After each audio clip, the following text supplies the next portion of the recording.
Hey everybody, Jay Weidner, Reality Check. I'm here today, talk to you about a few things, and appreciate you guys watching and hit like and subscribe and all that. I want to remind everybody that my new film JFKX is out on Prime, Amazon Prime. It's like $1.98 or $1.90, something like that. Made it as cheap as possible. Uh, if you stick with me through this, I will get eventually to talk about exactly why the movie business is screwed. And I mean screwed. And you will understand why I think that if you just wait till I get to the end of my talk here.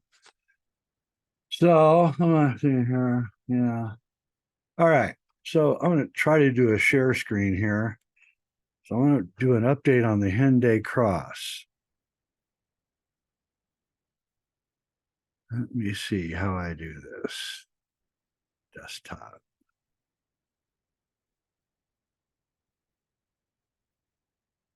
All right.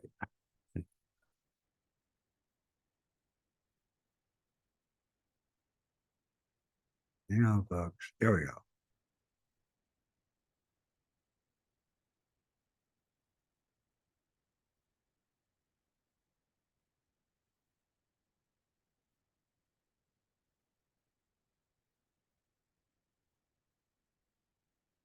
There we go.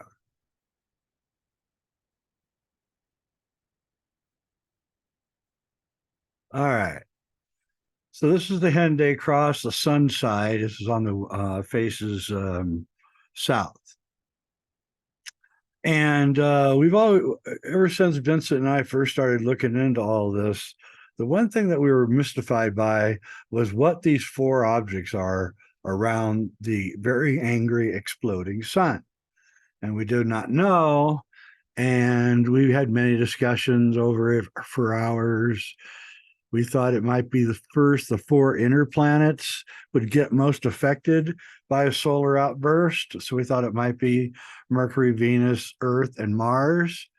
And then, we thought it might be the constellation of Pegasus. Maybe when Pegasus comes into some kind of alignment, this causes the solar flaring or outburst. But it was always been still the greatest unsolved mystery of our work in the Henday Cross. We do not know what those four objects are. Now, it was brought to my attention by David Dubine that starting in October of 2024, the four gas giants form a square on the other side of the sun from us. And that's Jupiter, Saturn, Uranus, and Neptune.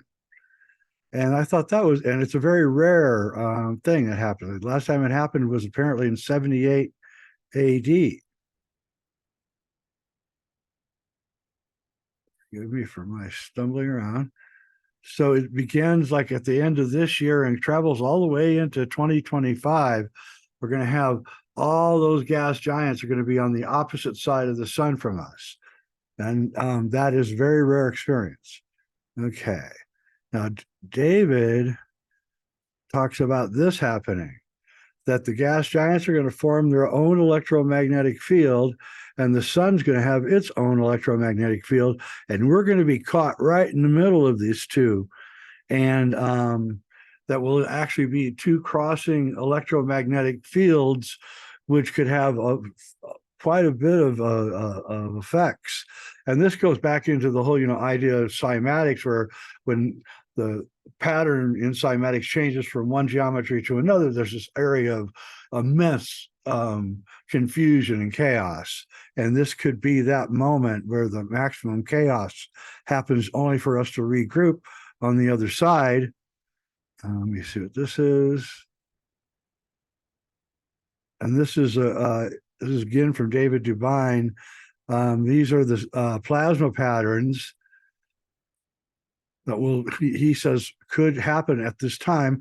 And we see in art from a cave art from all over the world, Europe, Romania, Easter Island, England, California, Columbia River Basin, that same pattern, going around, as if our ancestors had seen it in the sky.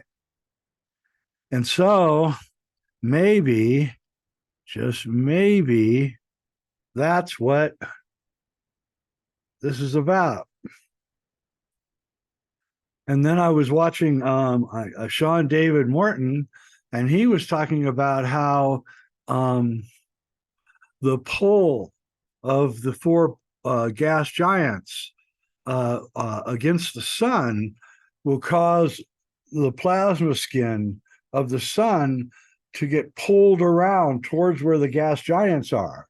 And this will create like a more diaphanous surface area that's facing us. And Sean said that NASA thinks that will cause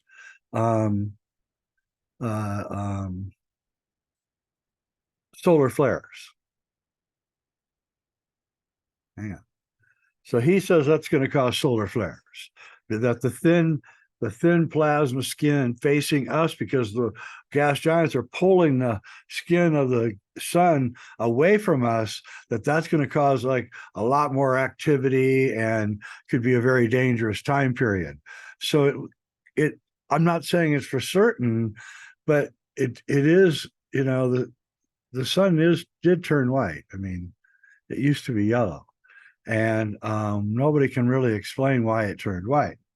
And so a changing sun should alarm us, but this is something that should probably maybe even alarm us more. So I would look for increased solar activity starting by the end of this year, with the El Nino coming in. Could be a raucous time.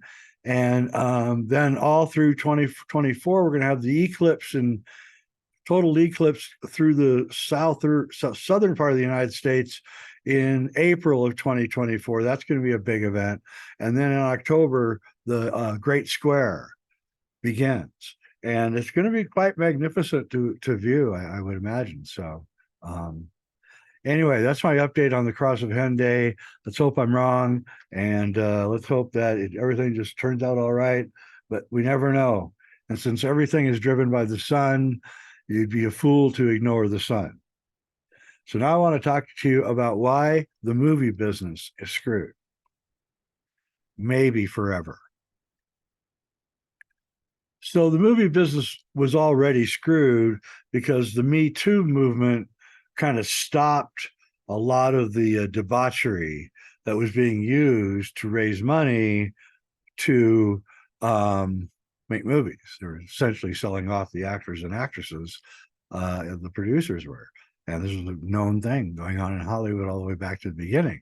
And the Me Too movement more or less destroyed the ability to do that, at least in an open fashion. But that's not really what is going to kill the movie business. So right now there's a strike, 2 strikes. Actors and writers are both on strike. And you look at what they're asking for basically to see the books for Amazon Prime and Netflix and all the streaming services, because they're not giving up how many people are actually really watching, so they can pay the writers and actors what they earn. And the writers and actors, are on strike to get those for them to open up their books and let them see what they're making. And the problem is that the streaming companies aren't making any money. That's the problem. I believe that's the problem for my old employer, Gaia, and why they've been in legal problems here lately, is because they had to find other ways to make money. They had to exaggerate things in order to keep the stock price high, because that becomes the only thing that anyone really wants, is the high stock price. So Amazon doesn't want to show their book, or Prime, it's a subset of Amazon, doesn't want to show their books. HBO Max doesn't want to show their books. Netflix doesn't want to show their books.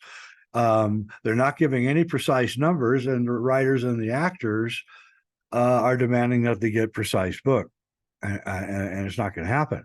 And if it does happen, that will be the end. Because here's the thing: streaming doesn't work. It doesn't make money. It was a useless pipe dream.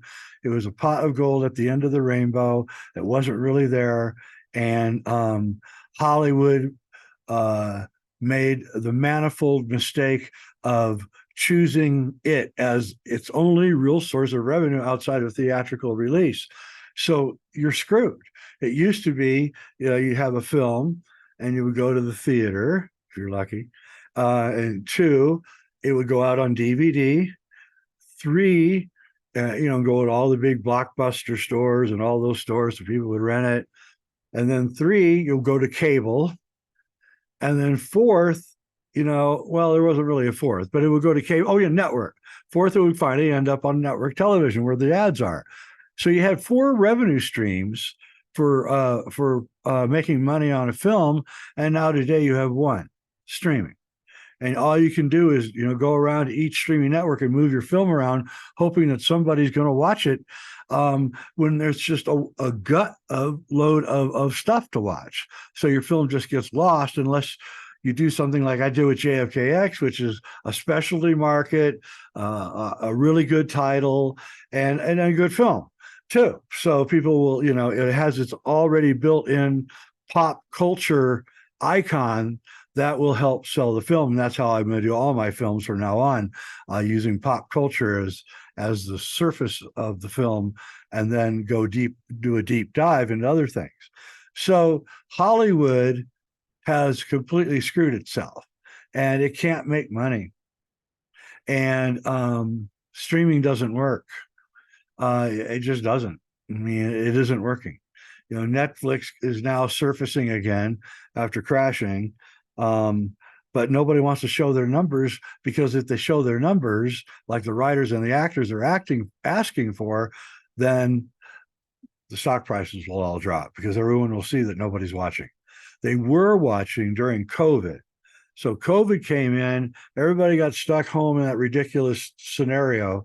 And they bought Paramount, and they bought Gaia, and they bought, they got all these services because they had nothing else to do, and they got to compare all the services and everything during that time period. Then, as soon as that time period ended in February of 22, everybody quit watching. They'd watched everything. That's the other thing. They'd watched everything over the COVID, so there was nothing left to watch. You'd watched everything. So COVID plus streaming equals Hollywood screwed. Add in a dash of Me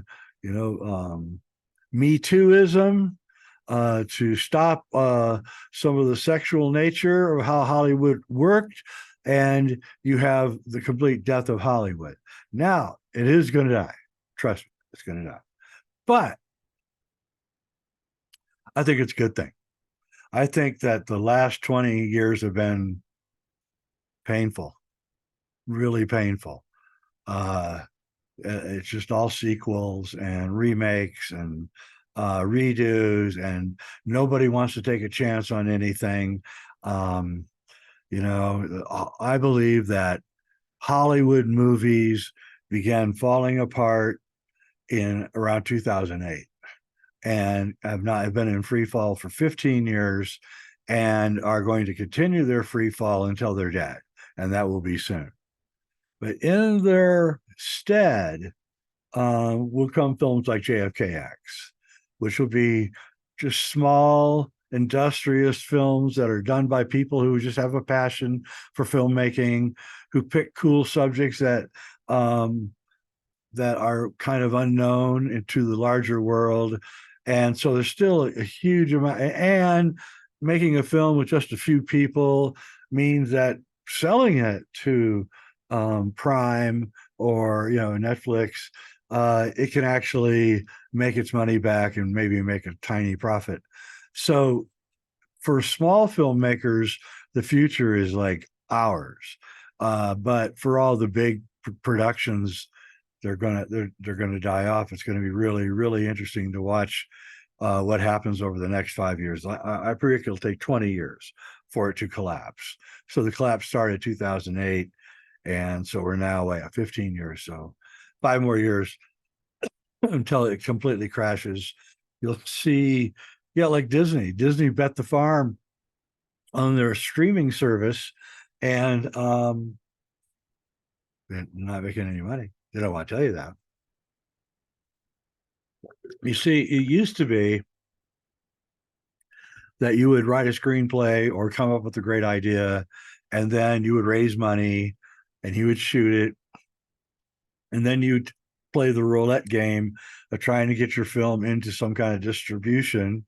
And, by the time you got all the way through the game, you were making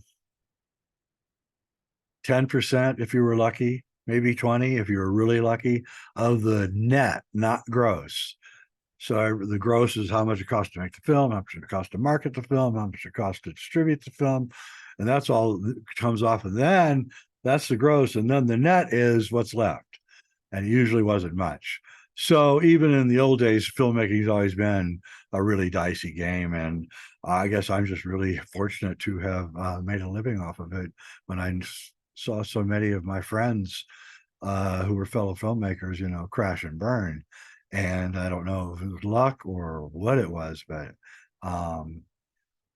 it is a hard business, and it's just got harder with the streaming. I mean, my most successful years are when I could make a documentary and put it out on DVD, and then I could sell the DVD and also, to Blockbuster for rent.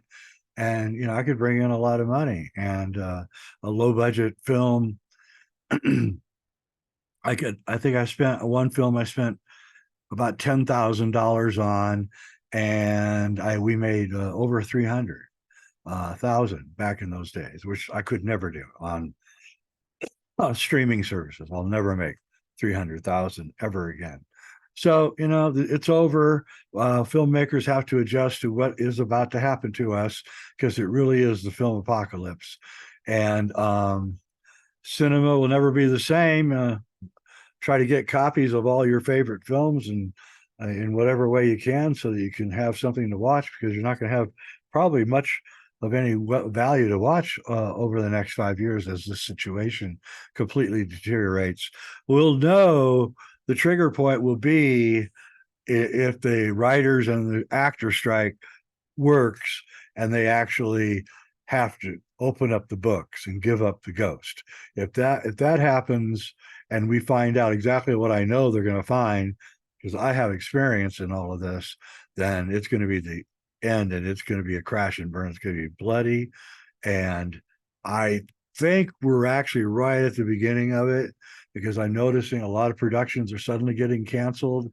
So it looks like the end of one era of the greatest art form ever created by humans is about to end, and a new era will begin. We have the technology now to for small filmmakers to do a lot, and I think the human imagination is going to finally come back. We're going to get good films again.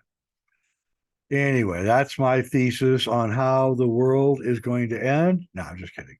How the world may come to an end with the Great Square. We got to watch out for that. And that will be coming up here in just a little over a year. And by the time we get to that time period, October of 2024, I bet we see the film industry in complete shambles and crashing and burning all the way. There'll still be great filmmakers. Christopher Nolan will still make great films, although I'm not going to go see Oppenheimer. I have no interest in sitting for 3 hours and watching a movie about a crazy psychopath who tried to kill his professor in college and killed hundreds of thousands of Japanese. And I'm just not going to. When Quentin Tarantino made the film Inglourious Bastards, it kind of broke my heart, because he'd gone from making really interesting films to making propaganda, Hollywood propaganda. And he's been making Hollywood propaganda ever since, actually, and every movie. And I feel like that's what happened to Christopher Nolan with Oppenheimer. I feel like he went from making really interesting films, not all of them, but they were at least interesting. Even if Tenet was a complete disaster, it was like watching a car wreck. It was an interesting disaster. But I feel like he's gone now into becoming a propagandist now. And I hope, Chris, you come back, come back and make some interesting films, and let's not do the propaganda anymore. Anyway, I will end up seeing it once it's on whatever services I have, and I can watch it for free or not for free for my sub. Then I'll probably watch it. A 3 hour movie, man. My attention span has shortened so bad that I can't even get past a 90-minute movie. So I don't know. I don't know. 3 hours is way too long. I couldn't watch Avatar 2. I had to watch it in batches because it was just too long. I can't watch a 3 hour film. I will say this before I go about Avatar 2. I don't know if you've seen it, but there is this odd scene in there where they hunt the whale, and the guy goes into the body of the dead whale and he drills a hole into the upper cavity of the of the whale's mouth, and he takes a substance that they call amrite, no kidding, amrite, and he fills up a vial of it right out of the whale's pineal gland. And then the guy says, he looks at the vial of this liquid, this amrite, and he says, this stuff can cause you to live for a really, really long time. This bottle here is worth 80,000. And, you're like, what are they?